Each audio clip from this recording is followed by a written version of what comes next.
നമുക്ക് പായസം ഉണ്ടാക്കാം.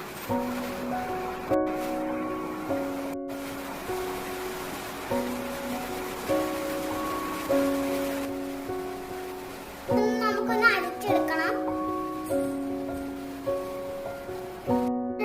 പാൽ ഒഴിച്ചു കൊടുക്കാം.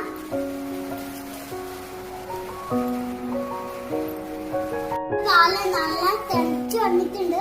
ആവശ്യത്തിന് നമുക്കൊരു പഞ്ചസാര ഇട്ട് കൊടുക്കാം. വറുത്ത സേമിയ അങ്ങോട്ട് ഇട്ട് കൊടുക്കാം. നമുക്ക് നല്ലോണം ഇളക്കി കൊടുക്കാം. ഇതിക്ക് നമുക്ക് ഏലക്കായ് പൊടി ചേർത്ത് കൊടുക്കാം. അരച്ചു വെച്ച് മാങ്ങ അങ്ങോട്ട് ചേർത്ത് കൊടുക്കാം.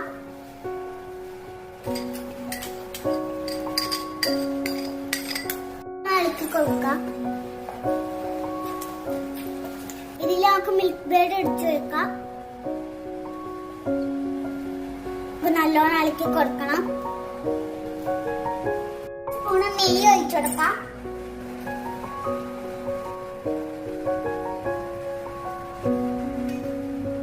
ഇതിൽ കാഷ്നട്ട് ഇട്ട് കൊടുക്കാം.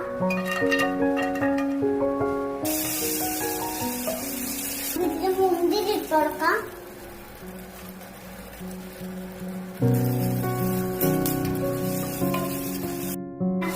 ചേർത്ത്